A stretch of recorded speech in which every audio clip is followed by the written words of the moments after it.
All right, so this will be the last session, and it's reacting on its own. It's very happy to see me. So we're introducing Marc. Marc is from not far away, Belgium. And he has a rather complex but very interesting paper to deliver us about the purpose of cultural heritage, the use of cultural heritage as a tool of conflicts to a tool of another dimension. Yes. So this is a very interesting title in itself, and I'm sure it will be a very interesting paper, and we are ready to hear you. Thank The you. floor is yours, please. Thank you. Ladies and gentlemen, dear colleagues, my presentation is a little bit aside from the strict conservation practice.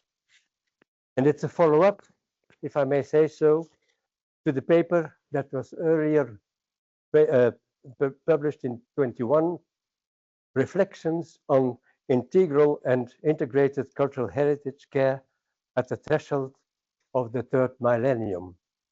And that was meant as an instrument, heritage as an instrument in the context of peaceful coexistence. But since 2021, the situation worldwide in our living environment has changed. Following a period of economic and cultural globalization, we are witnessing the rise of renewed forms of nationalism and regionalism, often underpinned by religious and cultural fundamentalism and radicalism.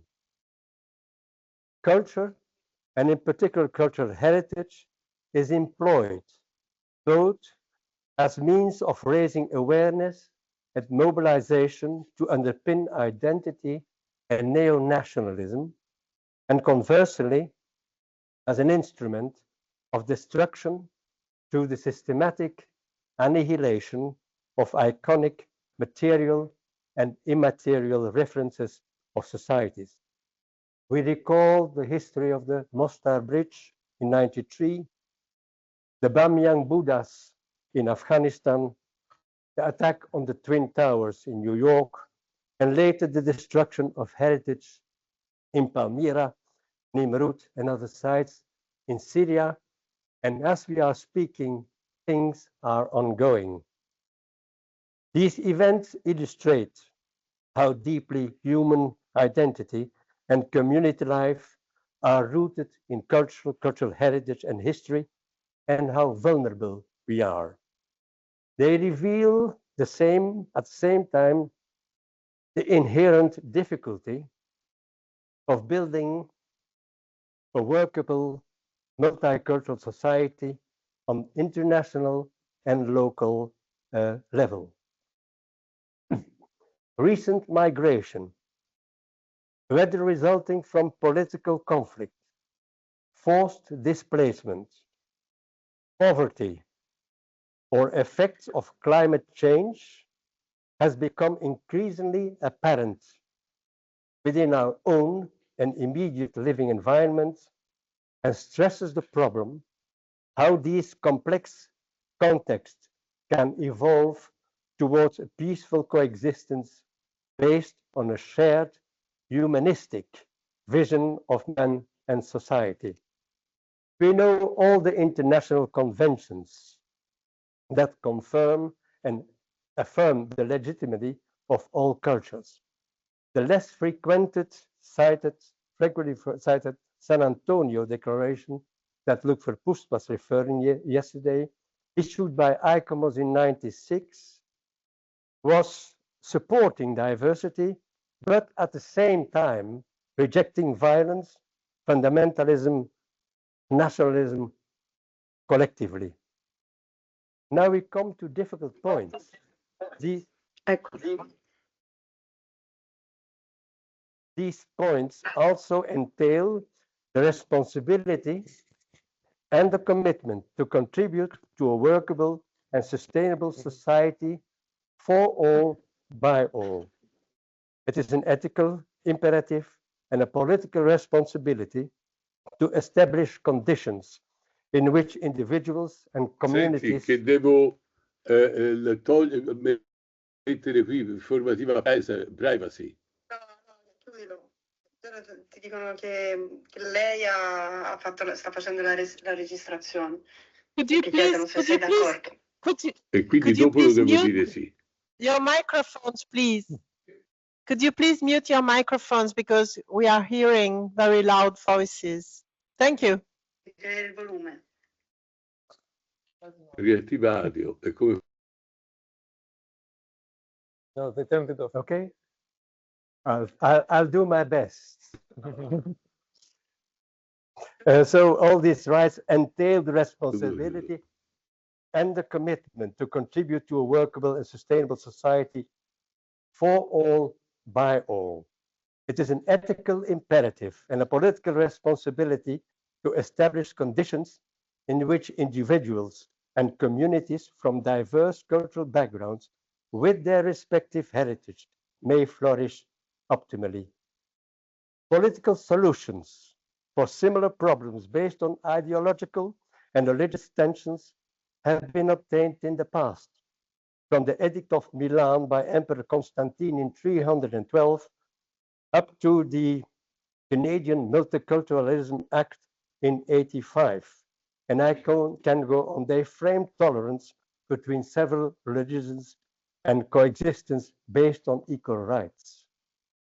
These, of course, ladies and gentlemen, were political frameworks, but it is interesting, it would be interesting to learn more if, and if yes, how these political frameworks were turned into successful, grassroots practice, and what we, heritage professionals, today can do to turn cultural heritage from a bone of contention to a leverage of peaceful coexistence. The first thing we may want to consider to avoid clash of cultures is a confrontation with the others. It requires an open dialogue with all involved parties on the way how our diverse society can function optimally in the given circumstance. Solutions are not to be sought in political debates on who is right, who is better, where one's own norms and values are imposed without self-criticism by all involved parties. An open, moderated, participative discussion may be a more effective way to turn division, polarization, and possible conflict based on myths, philosophies, ideologies, and nationalism, and so-called historical achievements into a shared memorandum of understanding. In other words, dialogue can and should focus on the way how values of individual cultures can be considered in collective decision-making. An important thing in this context is to know other cultures. Tourism has as one of the sources to make it happen. And the ICOMOS charters, the Burra Charter, the ENAMA Charter, the Charter on Cultural Tourism, certainly help to respect and recognize other cultures and enhance conservation of the resources and respect cultural environment of the guest communities. International forums, as the Life Beyond Tourism program of the Romualdo del Bianco Foundation in Florence, take the issue further and offer a model, a manual, and best practices of heritage interpretation and presentation specifically aimed at peaceful coexistence. And this is much more than knowledge of the others. But all these entries are excellent ways to know and appreciate other cultures, past and present, far away or nearby. They reach a significant segment of the public, but being elitist in some way, do not reach everybody. When knowledge and understanding by co-citizens is considered important for a sustained society, focused education is needed for all. When we want to foster peaceful coexistence or workable coexistence in our living environments, here and now. We need knowledge that develops into insights and leads to a long-term attitude of tolerance and ultimately a symbiosis as it was in the past. The way to reach this objective is education to a responsible co-citizenship, in fact, a process of civilization, a word that is to be understood as a verb, not as a noun. Comparative heritage education by means of significant heritage resources to be applied in all educational systems is a way to do this. Comparative heritage education is not to be understood as a competition in excellence, but as an educational tool for mutual understanding. Both in tourism and education, the narrative and the modes of conveying information to the audience is important. It is a question of efficiency. The question here is, are we doing the right things and are we doing things right? The methodology that we tested was applied in my museum at the time, an open-air museum, it was mentioned this morning, and in cultural tourism that we accompanied, that we guided in Lazio. With regard to the narrative, the first requirement was accuracy of information, the objectivity of substance, grounded in scientific research. The key word is here scientific honesty. Secondly, in addition to this, substantive cultural information is relevant, not a story of bricks and mortar, and not if it is Tuesday, this must be Belgium, but cultural heritage and its impact on living environments as significant testimonies of applied values over changing circumstances will offer information that is relevant. Cultural backgrounds become foregrounds in the narratives. And what we experience is the cultural biography, going in depth vertically in history of a certain area, has been very relevant to show the dynamics of identity and cultural heritage, ever-changing interpretations of values and giving them a new performance in the cultural environment. Cultural anthropology was adopted as a reference framework. It offers the set of issues that all cultures over time have been confronted with.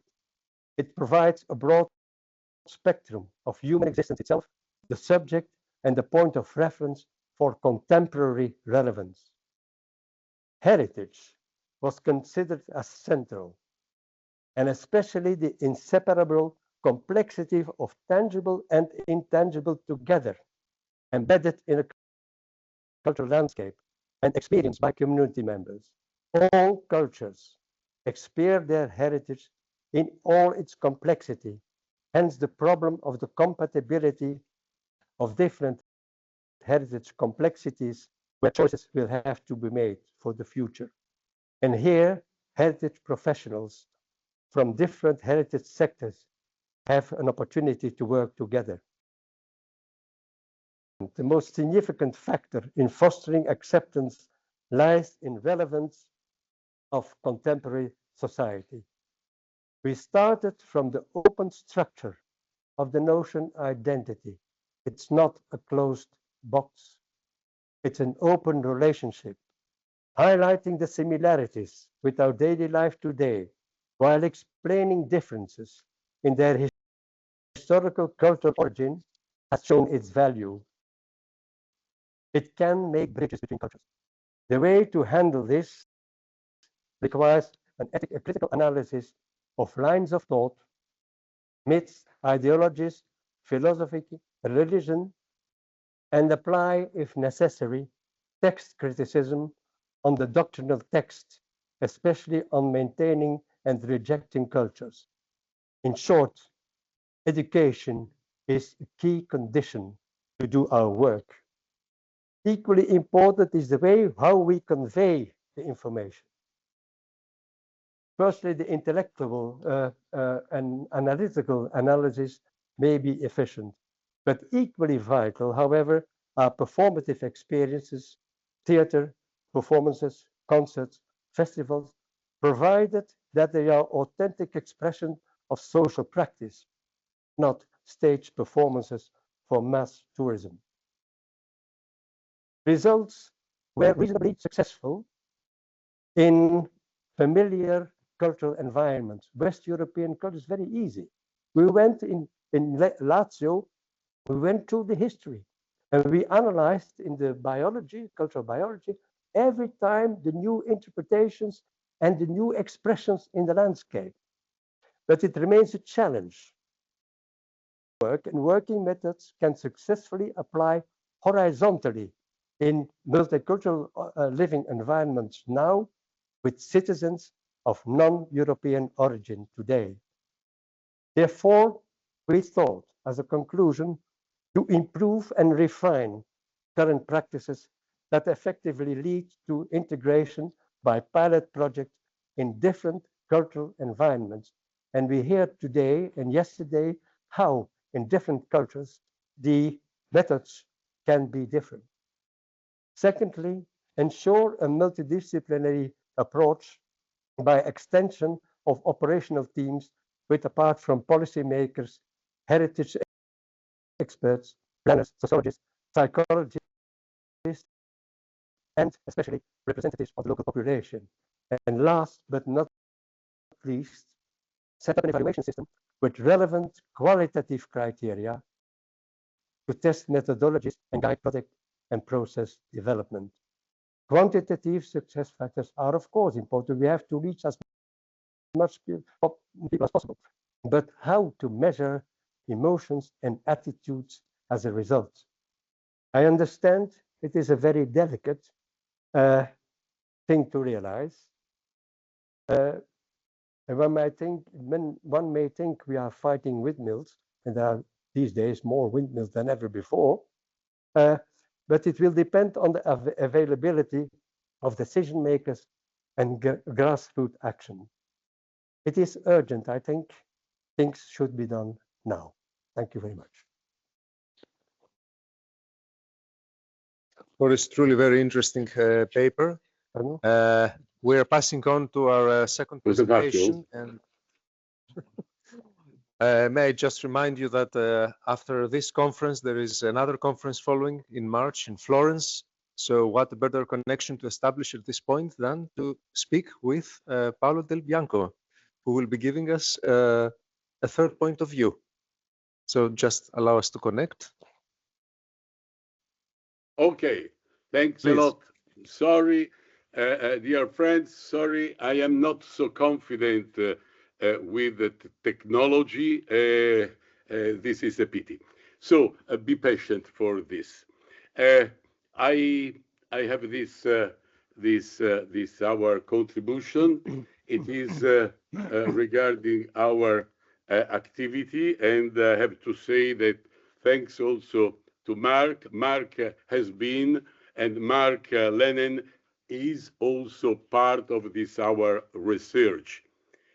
A third point of view. The third way, the chance to use the flip side of over-tourism and gentrification for world peace. The Romualdo del Bianco Foundation, Life Beyond Tourism, was established and founded over the years by a hotel company in Florence, World Heritage Sites, with the aim to contribute to the promotion of heritage protection and enhancement and the culture of dialogue in World Heritage Sites. On 26 May 2006, the president of the foundation has had the privilege to be invited by the first president, Andrzej Tomaszewski, to participate in Krakow in the first meeting of the ICOMOS TheoPhilos Committee. This experience has had a significant impact on the foundation and also on the hotel company, prompting reflection on its own activities, welcome and hospitality, leading to the life beyond tourism approach, creating opportunities that go far beyond service and consumption, for the culture of dialogue, for dialogue between cultures, for interculturalism, for world peace. With the boom in leisure and cultural tourism, there has been a transformation, and heritage city centers, once living organisms, have changed their nature, becoming centers of hurried consumption with a mortifying effect on the urban scale. Hospitality and welcome have been downgraded to techniques that comply with total quality standards. It is a changing world that has lost the sense of direct human interaction. The human relationship between the hotelier and the guest has been effectively eliminated.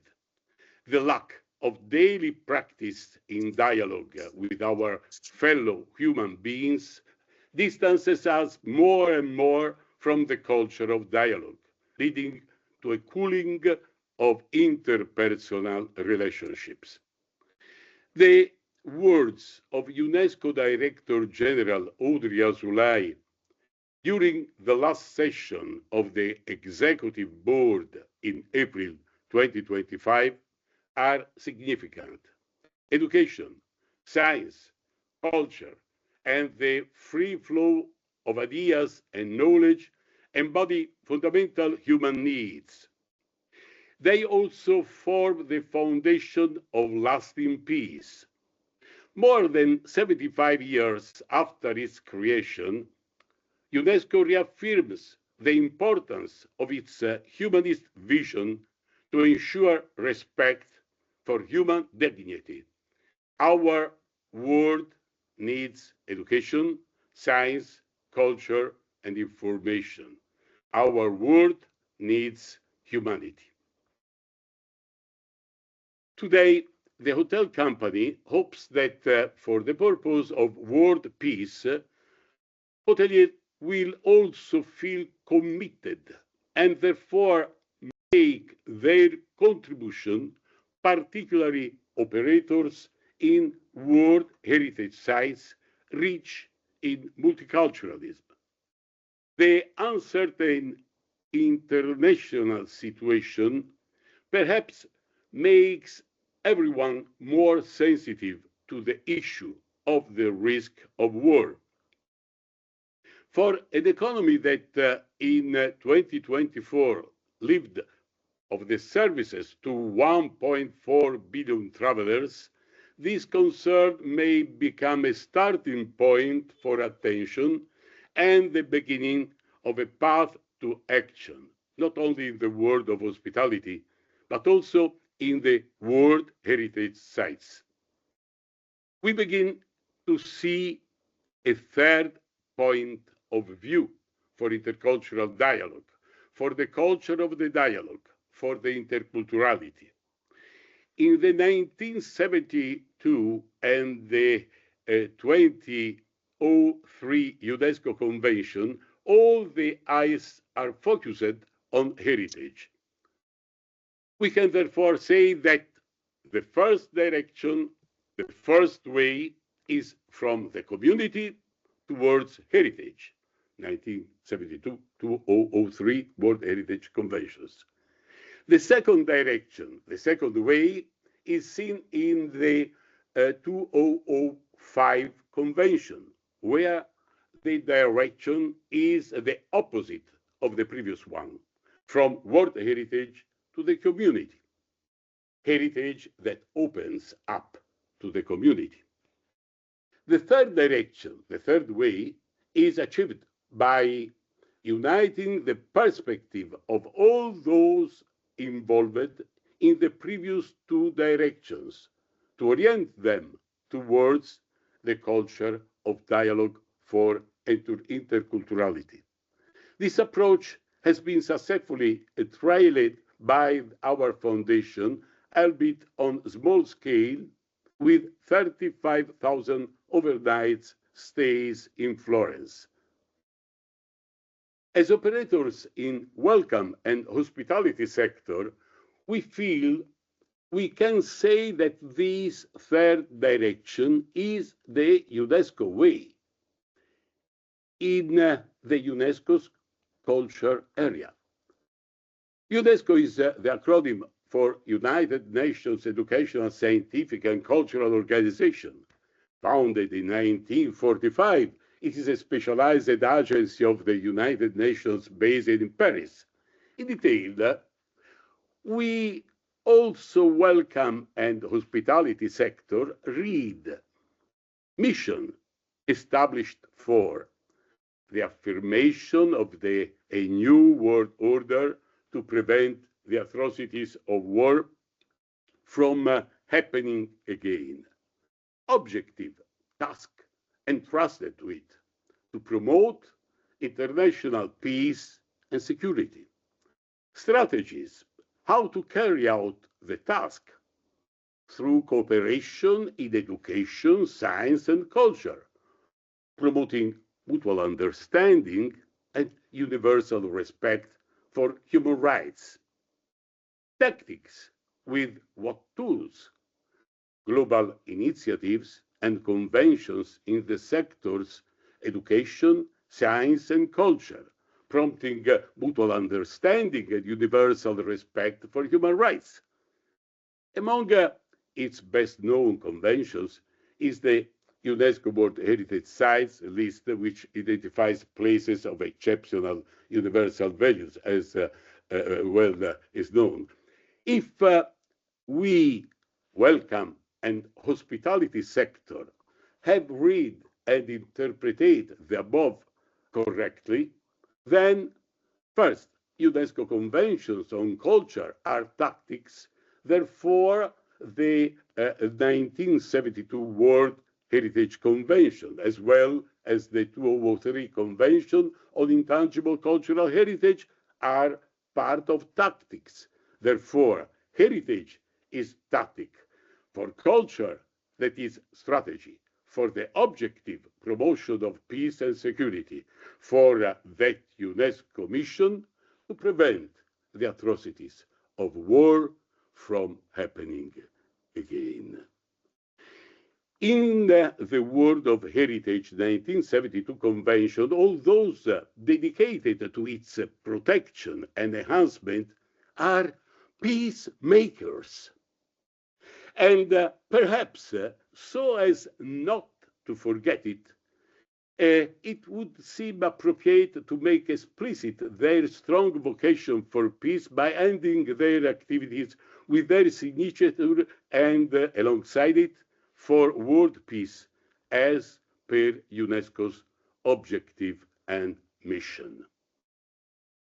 We see the potential of the World Heritage Sites rich in multiculturalism to strengthen the 1972 Convention, prompting businesses with new ethical, non-invasive initiatives and activities, and with the aim of making them go viral, moving from irreversible over-tourism to multiculturalism, to the culture of dialogue, to the interculturalism, which is fundamental step for peace.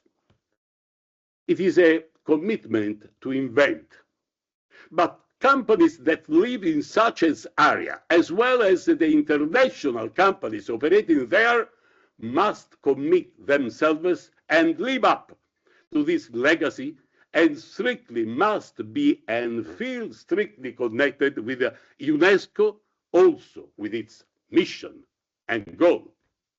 While they benefit from being in an UNESCO World Heritage Site, selling more, selling better, selling easier, they must also constantly work towards UNESCO's goal, peace, and missions to prevent the atrocities of war from happening again. With a service formally included in the total quality system, explicitly declared to the customers as an optional component of their stay, customers must be able to use it or to buy it and to measure it, to comment on, and formally to communicate this as a purchase service.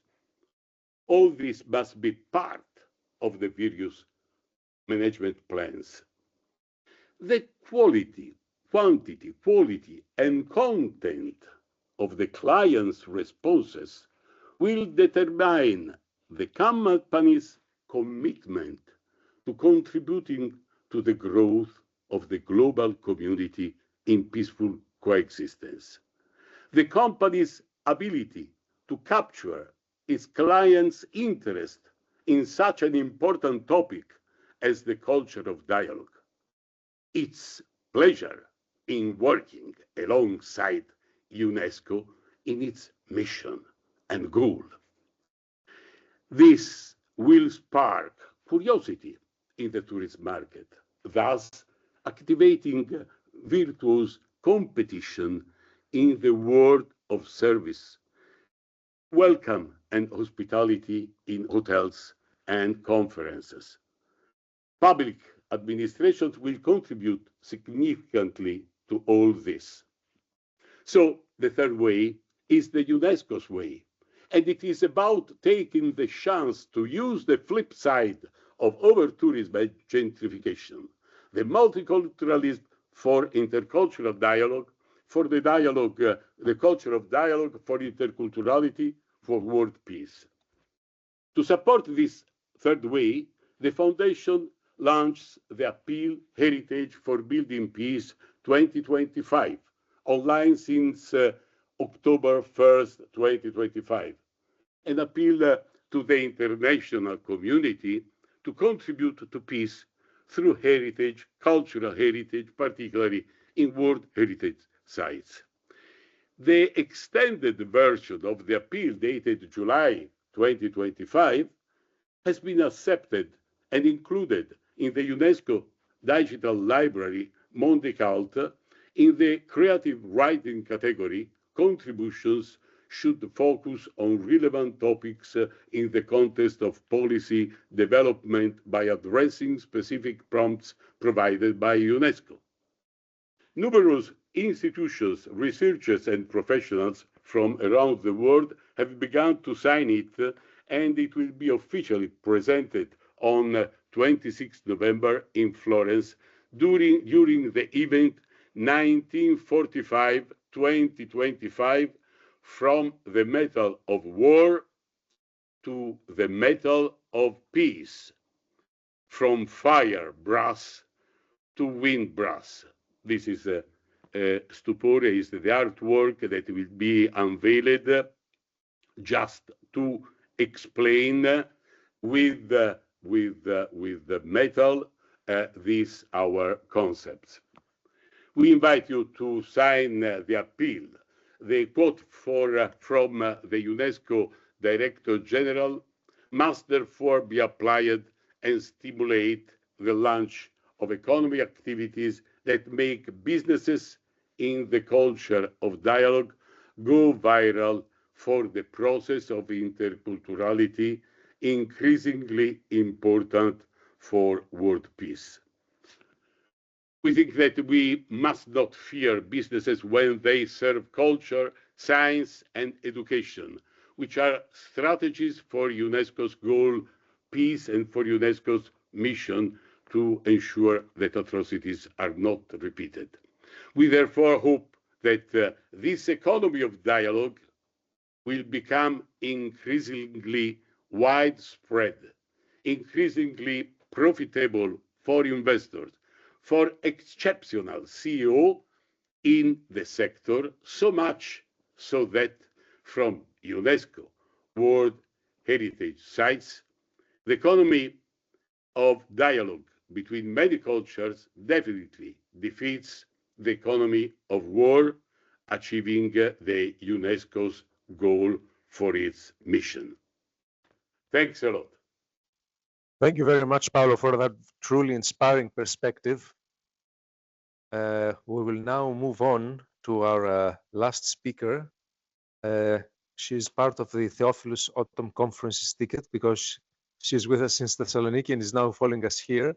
And she's bringing us a rather alarming message that our authority as people of expertise in conservation may be under question in relation to Pakistan. So Ayesha, the floor is yours. Thank you. I'd like to extend my thanks to Marc and Paolo for sharing very inspiring insight from your experiences. And I think that is a very qualitative contribution. And I hope that I will continue to show some of the examples what you are already discussing about. So I'm very excited to share with you some of the examples of the shifting authority in the heritage practice from Pakistan. And since morning and since yesterday, I think we are, thank you very much. Since yesterday, we are actually hearing about conservation, restoration ethics, and we continue today with the reconstruction and then with redevelopment, some of the presentations in the morning. So good morning or good afternoon, everyone, and thank you very much for being here. And this is, I hope, last but not the least presentation of this conference. So I'm presenting my work titled Expertise Under Question, the Shifting Authority of Heritage Professionals in Pakistan.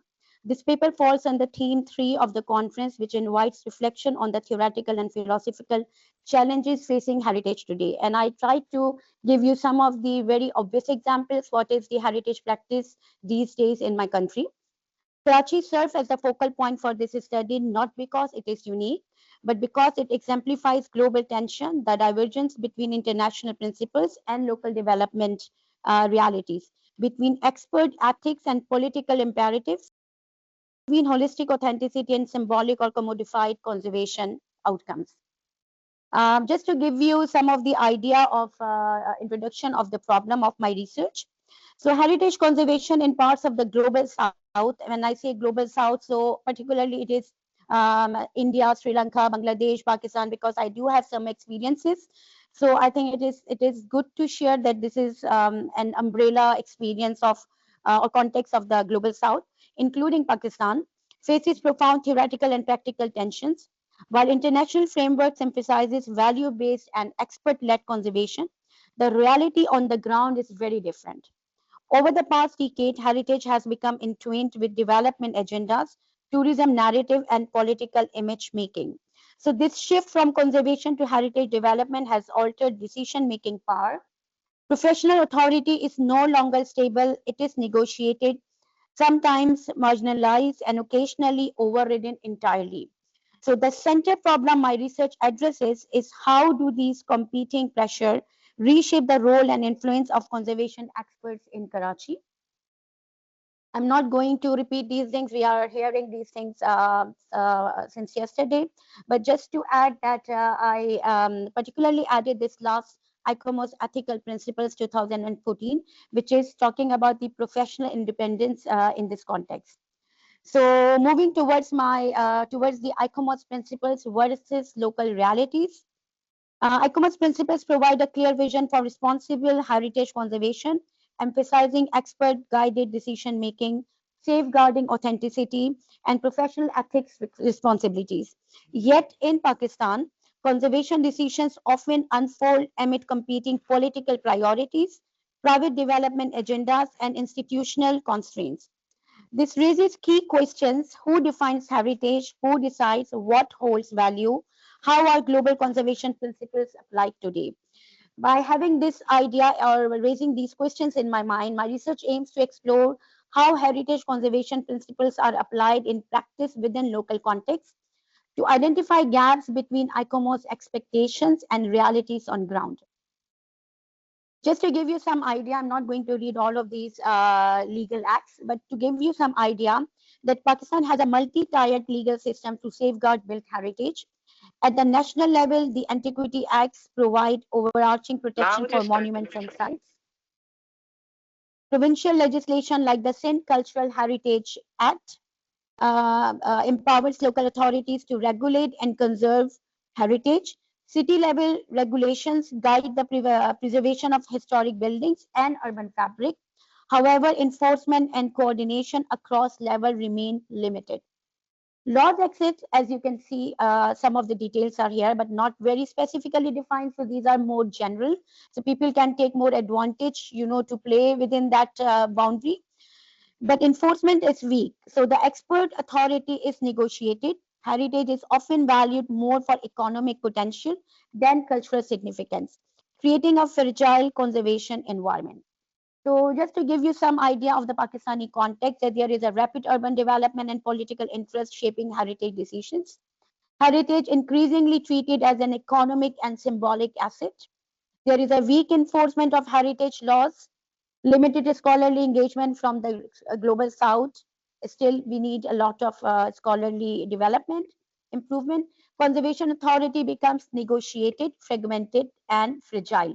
So these dynamics manifest through three key ideas. What I concluded: superficial preservation practice, politically influenced interventions, and development-led reinterpretation of significance. So on the basis of these three ideas, I actually did my research based on the case study selection, because that will be very interesting to show you some examples that how we are seeing these three clear ideas in those examples. So case study criteria is chosen to represent three recurring methods of authority negotiation in Karachi, which is becoming a common practice. First of them is the facadism and symbolic heritage, where you can see the superficial preservation and commodification of heritage. Secondly, political driven restoration, where political overridden of expert-led conservation. We will see this very good example in the later slides. And the third criterion is the public-private development, where economic and development priorities reshape heritage meaning and authority. So just to give you some idea of my first key point of the facadism, this is one of the very good examples of the Lloyd Bank, which is one of the examples of colonial architecture in Pakistan during the 20th century, something around 1940s and 50s, no, sorry, 1930s. And you can see on the very right side that that is the original picture of the building with ground plus 2 facade. And the proposal of the to maintain the facade as it is, because this is one of the listed building under the B category scale. And you can see this is a new proposal where the 30-story high tower was proposed actually to build inside the facade. And there was no coordination between the level of slab level. There were many parking issues underground, and some of the floors were given to the parking, which were not really complying to the level of openings in the existing structure. So you can see that this is showing that how the contesting authority in heritage decisions. Luckily, there was 4 or 5 years of lobbying from all the activities, and we somehow tried to stop this construction, but it is in debate whether it will take success or not. Another example I would like to show here, which is the political driven restoration. So in politically driven restoration, decisions are overridden by political agenda. This is one of the listed building with the 4th level degree evaluation, not very high level, but still it is a listed building. So experts are executed from oversights and approved plans ignored. As you can see here, sorry, I'm sorry, I missed the slide. This is another example of the facadism point, where you can see this Hatam type building is actually the whole facade is retained. And while I was doing my research, when I was interviewing people were saying that they would hear some sound at night, something is happening inside, but during the daytime there is just silence. And then they realized that from the building fully demolished from inside, and then the facade remains. So this is just the example of facadism. Sorry, I missed. This is the example of the politically driven restoration, and you can see the original facade, which was actually taken this picture during 2008, where you can see the original terraces are there. In the conservation architect proposal, it was also continued with the same typology and style of the building. However, when it was executed, the architect decision was just ignored, and they just followed the politically driven approach, that what is assigned and what is expected to do by the owners. So you can see now the new elevation of the building in the construction, which is completely changed with the previous one. The third case study is representing public-private development projects, prioritizing economic gain, and I think all of us are facing these challenges in our country. So public-private projects illustrates how economic and urban development priorities interact with heritage preservation. A notable example is the People Square, which was revitalized to enhance urban identity, but restricted public access, limited inclusivity. This case shows how development agenda can reshape both the meaning of heritage and the authority of conservation professionals, highlighting the delicate balance between economic interest and cultural preservation. So this whole it's working as it's now transformed into pedestrian social space, which was actually very vehicular active traffic zone of the historic core. This is one of the additional a very critical example. I feel so emotional when I see this building, because during my PhD research for 3 years, I was keep going to this building, and you can see this example is actually example of the Kanji building, which illustrates weak enforcement and systematic erosion of authenticity. It is protected under the Sin Act, and which is again in the second level of heritage evaluation. And actually, if you see this building, they started again demolition from inside. But during my later phases of research, they put some kind of very heavy cables, so which was creating some kind of hurdle, so you cannot access the building and take pictures from inside. So I tried to do some picture where you can see the debris are there when they demolished. And later on, because they applied for the delisting appeal, which was not approved from the advisory committee. So I'm not sure really whether purposely or accidentally the adjacent structure was collapsed, really made this possible that this building was demolished. So I mean, there are some gray zone which you cannot really, which you're not sure, and I cannot really say that what was the actual reason.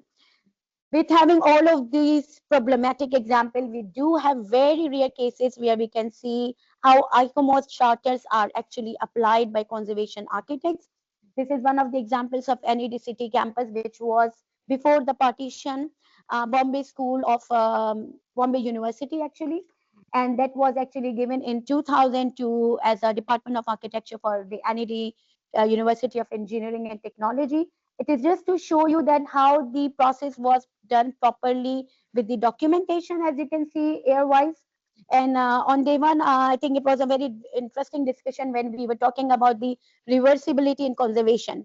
So you can see, I think this is a very good example when in the reversibility process, this whole staircase which was additional in the later stages was actually removed, and to allow and to acknowledge the clear facade and the original facade of the building. And same thing you can see from there, the additional cafeteria for the school was actually removed in order to allow the visibility of the main facade.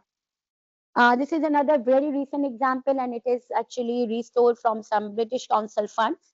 And this was restored with the from the interior, as exterior was nicely maintained. So this is just to show you that we do have some example, but it took me really, I had to struggle to find what are the examples with following conservation practices. So I would like to end my presentation by highlighting that what these patterns reveal, what I have discussed as my 3 case studies. And we can see that just I want to continue with my notes. We can see that how the authenticity is constructed, negotiated, and vulnerable in those 3 examples. And we can also see that how gaps across these case studies, where we can see loss of holistic integrity, tokenistic preservation, as we have seen example of the Gulshikar building, politically influenced decision making, and professionals reduced to sign-off roles, so-called. And finally, this pattern also shows the heritage, which is a political instrument, a development tool, and a commercial product. So why do these gaps persist between charter and practice? Because there is a lack of enforceability in the political priorities. So this is the main reason. How is professional authority reshaped, negotiated, bypassed?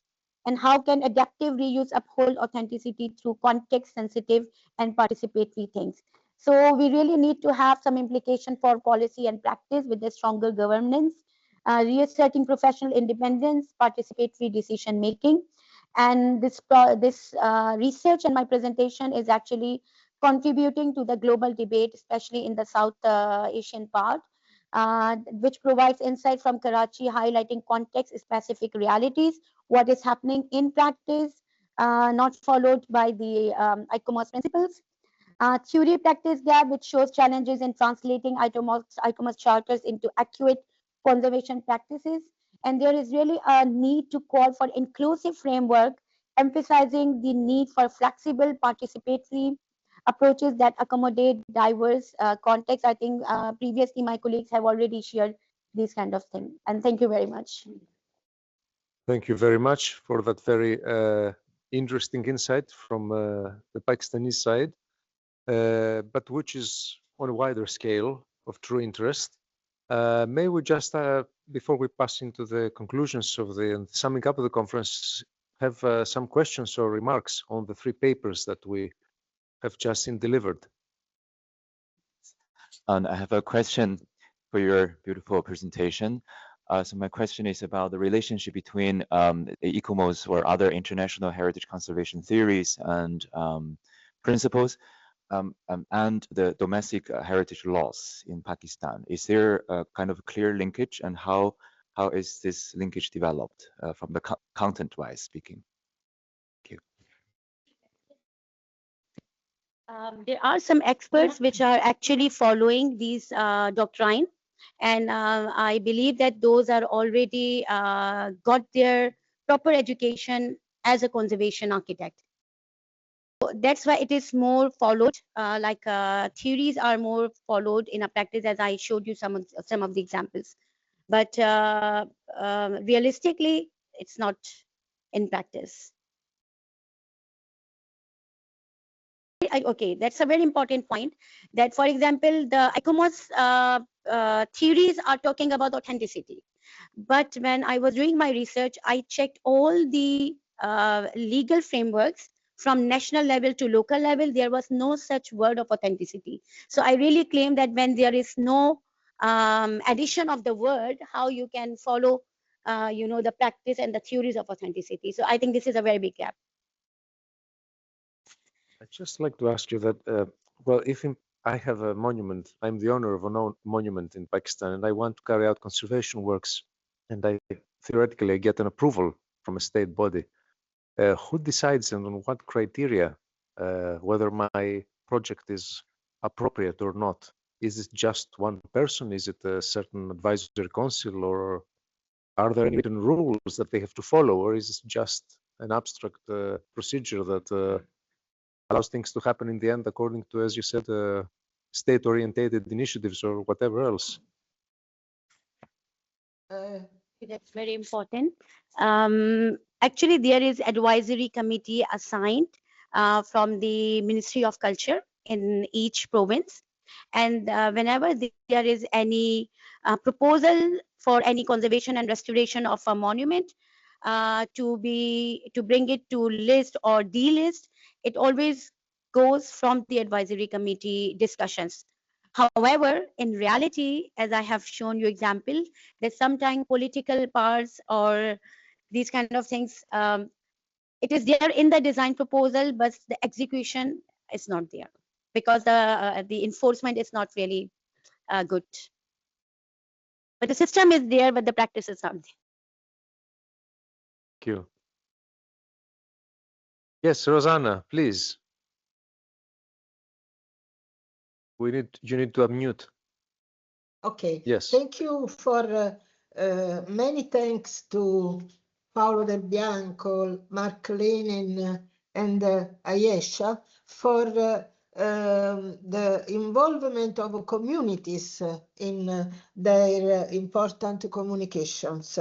And also, I think this is very important, the principle of subsidiarity of the Treaty of the European Union is the essential starting principles for governance, aiming to improve citizenship and achieve common good, fully exploiting the potential of urban areas. And also local governance is called upon to integrate the adaptive reuse of cultural heritage into a cultural strategy of regeneration of relational values that should involve schools and all educational institutions. In their terms, the circular model allows to connect the past to the present and the future time and not merely spatial elements. Thank you very much, Marc, Paolo, and Ayesha. Thank you. Thank you very much, Rosanna. It is indeed very interesting that all the three last papers touched on this very important issue, which we also discussed in the Flores conference earlier this year on the community participation. And I was most intrigued to hear about Paolo's initiative with and his proposal that we should have an addition to our signatures in the name and for the purpose of world peace, which is indeed most important. And I understand also that we have a petition to sign. Paolo may have said that he is not very familiar with the computer systems, but the foundation is doing an excellent work with them, and I truly hope that the initiative will be very successful. So are there any other questions or comments on the three papers that we had? Yes, please.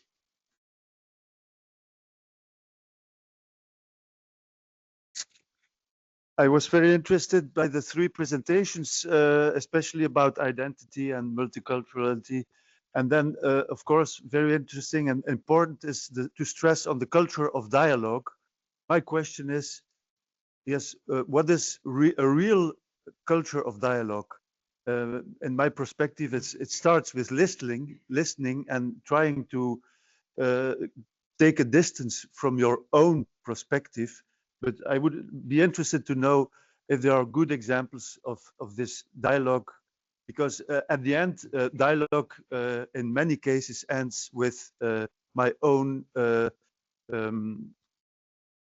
my own sorry, yes, my own right is the right perspective, let's say. But how is this culture of dialogue? That's the question. And are there good examples? Thank you. Yeah, yes. Paolo, would you like to comment? Is it okay? Yes. Listen, of course, is a great word. We are only of the word of welcome and hospitality. But we feel the cold around us, and we are part in making this cold, as everybody. We are part more of the others because we are connected with so many people. People coming from many countries, many cultures. And we don't work enough to connect and to connect the people who are coming on our World Heritage Sites is also a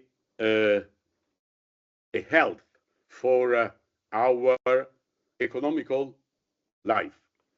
So what we say, who is coming in for a vacation, for some day of relax in a World Heritage Site,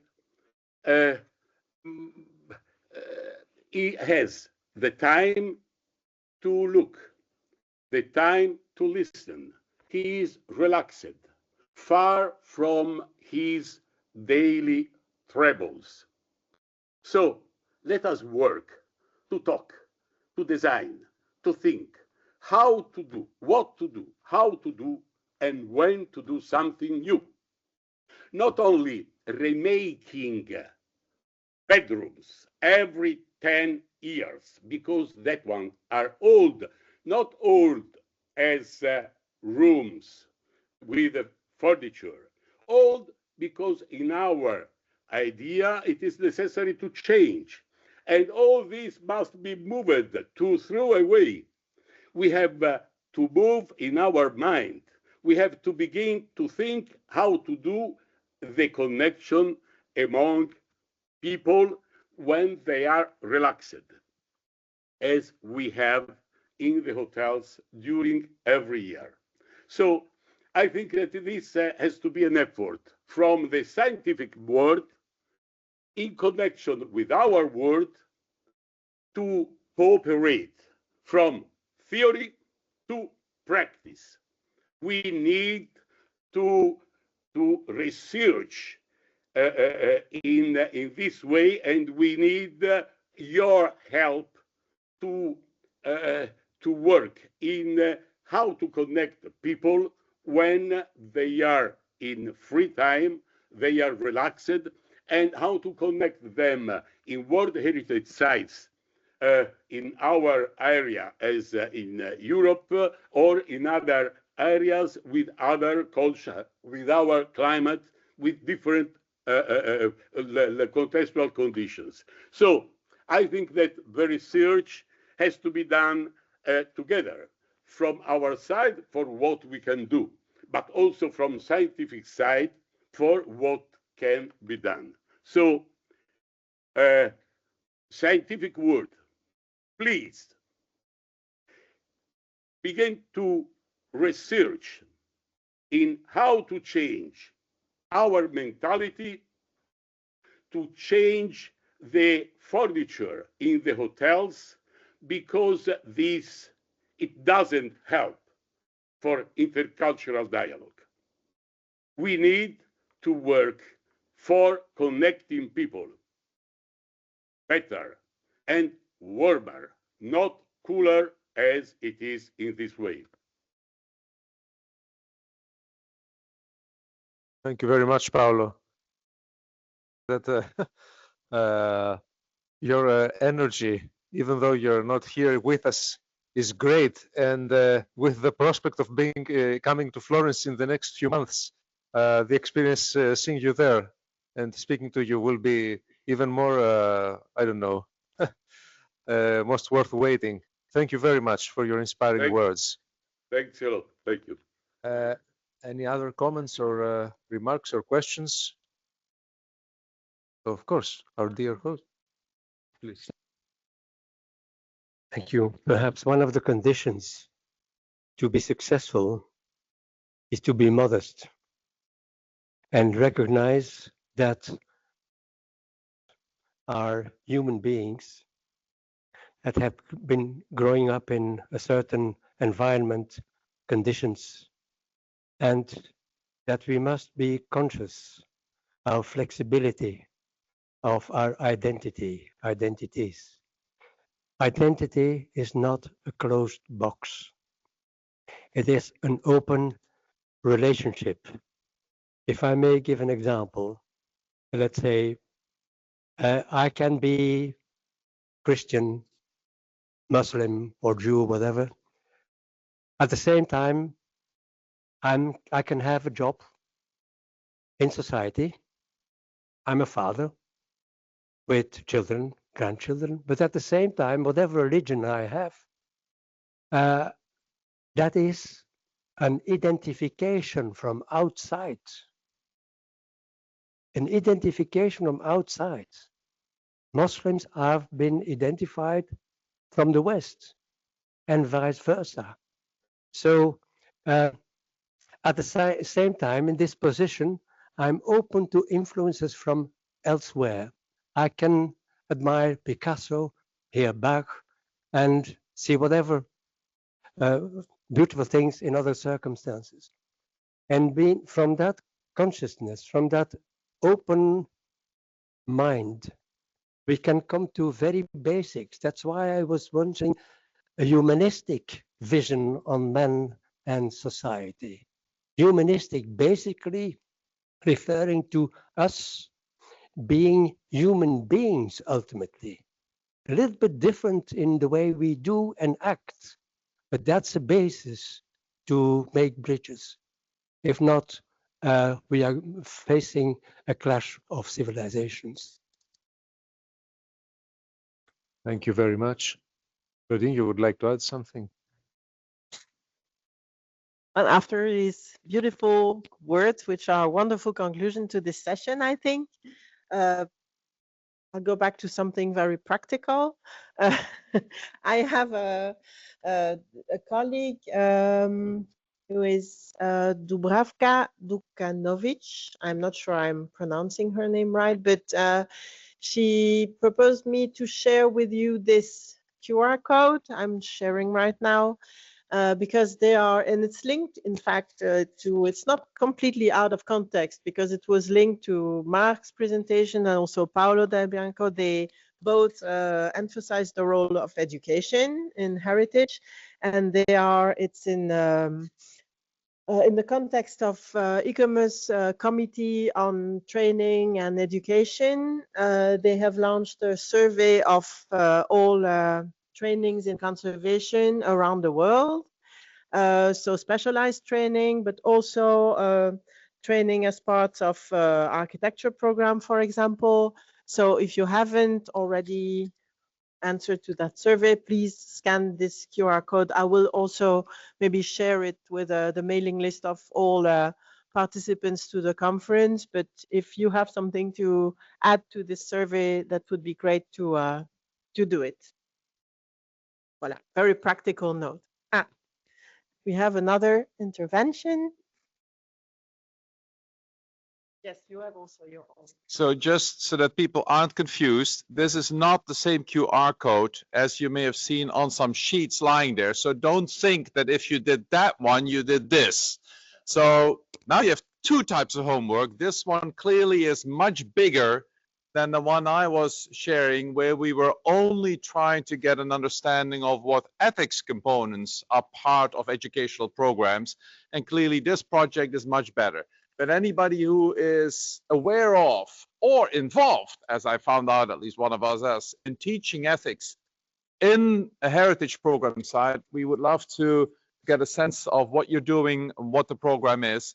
And that's that sheet of paper that was flying around. And if you didn't grab one, I have some more copies.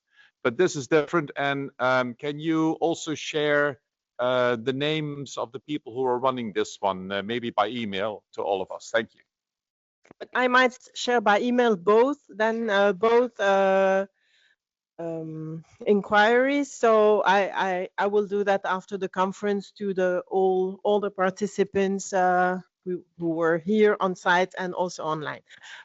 Only a short thing I wanted to add also, and it's linked to Ayesha's presentation, to say that you don't have to go to Pakistan to see such examples of facadism. I don't know if when you go outside the site here, you look on the left, maybe you haven't been in that direction until now, but a few meters away, you have the facades of the former university hospital, which was really a huge structure on a plot on the other side of the street. There was a whole university hospital, which was very important in the history of Liège and in the history and really a landmark for the population and so on, because everybody had to go to that hospital at a certain moment.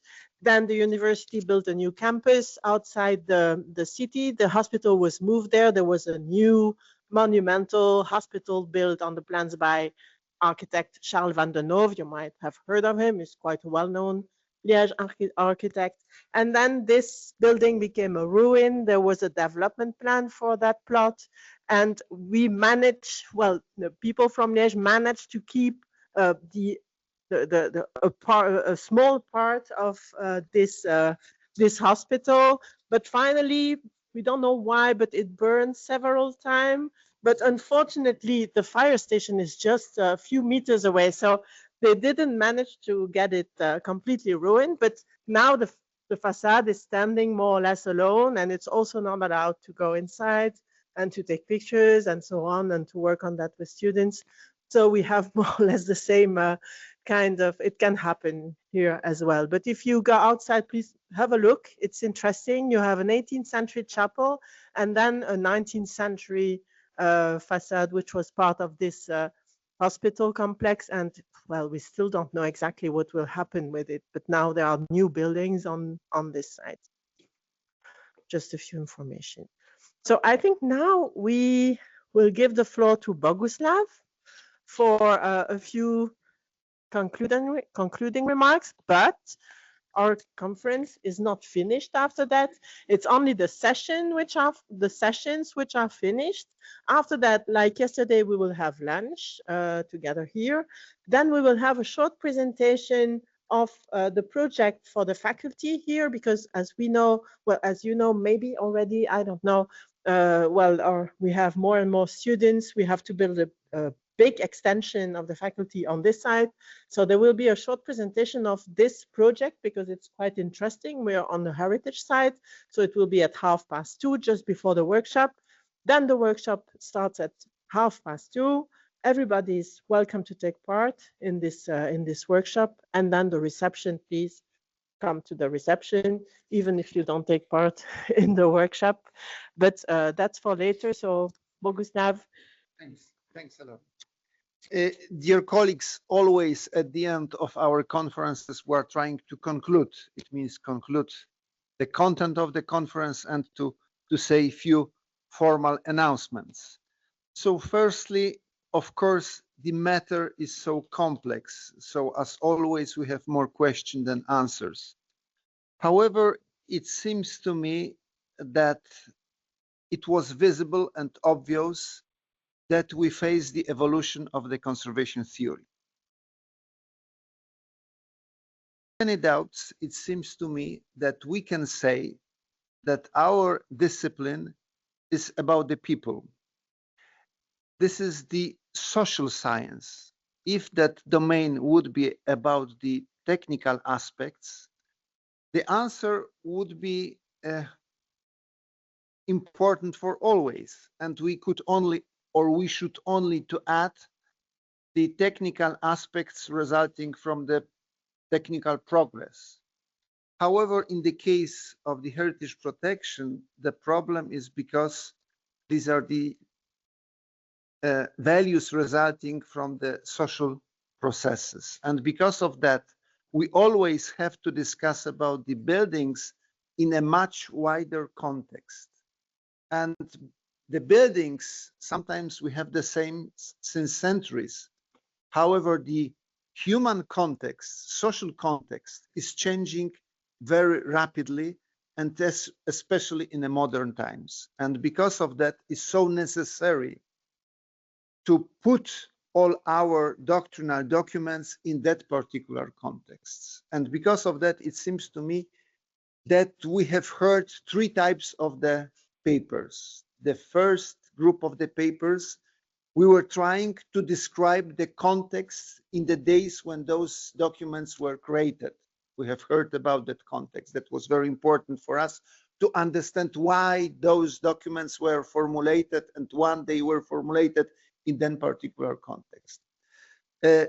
Secondly, we were trying to show the process of the evolution since the very beginning, in our case, starting from the 60s. So that was the second group of the papers to present the evolution. And the third group of the papers, we were trying to discuss how we should formulate the contemporary of heritage protection, how today we should interpret the previous documents, and what is our current attitude, and maybe this is also the current attitude toward the formulating a new documents. Because this is another conclusion, it seems to me, that without theory of conservation, our domain couldn't exist. And even it is so complex, we should try to describe the previous context, but the main challenge is try to describe the current situation and to formulate the documents which could be useful, which could lead our domain today. And that's the main challenge for us. As always, dear colleagues, we are inviting you please elaborate your papers in form of the scientific articles. It seems to us that that topic is especially important. So if we collect sufficient number of your contributions, again, I have to underline, in the form of the scientific papers, we would be able at the first half of the next year to publish a special issue of our scientific journal. So I would like to encourage all of you to prepare that your contributions, again, following the rules which are obliging in our journal. On our website, you could read all these expectations. So that's the first, it seems to me, important things resulting from our conference. We have also other conclusions that still our is very flexible. We're using different expressions, discussing similar matters sometimes. So we must more precise language. And that was also the conclusions of our yesterday's bureau meeting, that probably not next year, but the year after, we have to organize the conference about the vocabulary. We have to try to figure out the vocabulary to have the common basis for our discussion, because we're using so many so similar expressions, but our understanding is totally different. So probably because of that, we also have many misunderstandings. So that's the second important element. As you know, as we have heard even today in Paolo's speech, the beginning of our committee was the conference in Krakow 2006. It means that next year we are going to celebrate the 20th anniversary of establishment of our committee. Our activity was, it seems to me, fantastic last 20 years. We are the only committee organizing every year at least one conference. Starting a few years ago, we are organizing even more than one conference. We organize the conference always thanks to the Paolo Hospitali in Florence. Second conference, autumn conference in other places. Last year we organized, I'm saying we, but Dimitrios organized fantastic conference in Saloniki. This year, thanks to Claudine, we could meet here in Liège. Next year, we also will organize two conferences. One would be in Florence. The date is already fixed, thanks to hospitality of Florence friends. We have the date that would be 12th and 13th of March, as always, Thursday and Friday. So please put on your calendar that date. And we decided, as always, we're trying to find a very broad topic which could unite all of us from all the world. So we decided to have the next conference topic, protection, conservation, maintenance of the archaeological objects. So of course, we're not dealing with the archaeology, we're dealing with the protection of the archaeological sites. It seems to us, that was yesterday decision of our committee, that that topic is broad enough to encourage all of you to participate. And also some colleagues proposed to take special care about the reconstruction as a part of that process. So please remember that date. You will receive the information delivered by Nigel from our website about that conference. And the second conference will be held in Poland, in Łódź. That would be end of September. That conference would be about the protection, maintenance, adaptation of the historic public spaces in historic cities. It seems to us that both topics are important, and even we have the plan to propose, as the theory committee, a kind of doctrinal documents on that topic, on the protection of the historic public spaces. As always, we will invite other scientific committees to be the partner. For example, the committee responsible for the protection of archaeological sites will be invited to be partner for that. So these are other conclusions. And finally, the most important issue, I would like to express our gratitude to the University of Lech and especially to Claudine for the perfect organization. So great applause. So dear colleagues, thanks a lot. As always, such a conference could be held only if so many colleagues prepared the contributions. So thanks for that. And also for the audience for being with us, for the colleagues, they chaired the sessions. Thanks a lot. And we are inviting you to be active in the activities organized by our committee. Again, now we have the lunch. After the lunch, we have the session about the doctrinal text, and then we have the reception. Claudine, thanks a lot. Yes, just for organization. So you're all invited for lunch as yesterday. The e-commerce president will be back. Jean-Sébastien, who was there yesterday, he will come back now for lunch, and he will bring publications from the e-commerce Wallonie-Bruxelles committee for you to take with you if you're interested. So don't miss that. Then I repeat what I said before. So at 2:15, the Dean Pierre Allot, who you saw yesterday morning, will give a small explanation about the project for the site with the growth of the faculty. And then at 2:30, we start with the workshop on the document on the adoption of doctrinal document and the naming, very important, the naming of these documents, how we call them. So that's very interesting discussion. So you're all invited to take part in the discussion, whether or not you're a member of the committee. So please feel free to take part in this discussion. If you prefer to go and have a walk in the city, please come back for the reception, which will be, well, it was planned at 5:30, but I think we will try to put it a little bit earlier because maybe we didn't have a really detailed view of how the day would be organized. So we will try and organize it around 4:30, 5 o'clock. The reception, we have to see with the restaurant if it's possible or not. It's possible. At what time, Maxime? Okay, so what do we say? So we say around 4:30 for the reception. Okay, so enjoy the lunch then.